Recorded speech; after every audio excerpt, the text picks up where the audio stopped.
तर रोहित पवारांच्या मतदारसंघात पैशांचं वाटप होतंय। भाजपनं आणखीन एकदा आरोप लावलेला आहे। निवडणूक आयोगानं त्वरित कारवाई करावी अशी मागणी भाजपनं केलेली आहे। आता सुप्रिया सुळेंनी मूग गिळून गप्प बसू नये असं देखील भाजपनं म्हटलेलं आहे।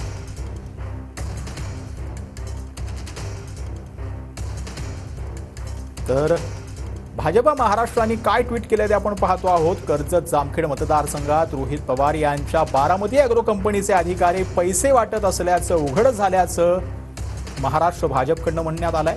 या अधिकाऱ्यांकडे दारूसाठी किती पैसे आणि कुणाला द्यायचे, किती पैसे याचा तपशील असल्याचं देखील महाराष्ट्र भाजपकडनं सांगण्यात आलं। मतदारांची यादी आणि पैशांचं घबाड सापडलं आहे असं देखील महाराष्ट्र भाजपकडनं सांगण्यात आलं।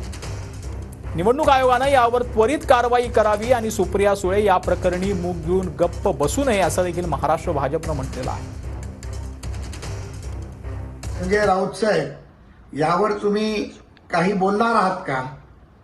आणि महाविकास आघाडीचं जे पितळ उघड पडलंय त्याबद्दल काही तुमची टिप्पणी होणार आहे का? याचा आम्ही वाट पाहतो। त्यामुळे दुधाचे धुतलेले दाखवणारे महाविकास आघाडीचे सर्व नेते त्यांच्या त्यांच्या मतदारसंघात काय काय उद्योग करतायत हे महाराष्ट्र पाहतोय आणि उद्या संध्याकाळपर्यंत याची सत्य परिस्थिती जनतेसमोर येईल आणि 23 तारखेला महाविकास आघाडीचा पर्दाफाश झालेला असेल।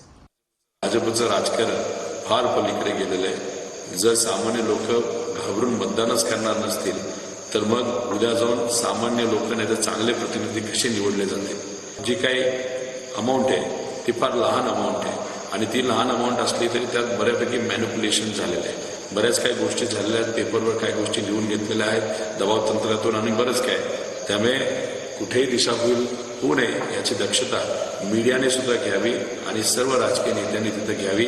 उद्या माझ्या कार्यकर्त्याला, माझ्या पदाधिकाऱ्याला, माझ्या कुठल्याही नागरिकाला नाही तर मला जर काही झालं प्रशासनच पूर्णपणे त्याला जबाबदार असतील आणि याच्यामध्ये राजकारण असेल तर जे राजकीय लोक असतील ते सुद्धा जबाबदार असतील।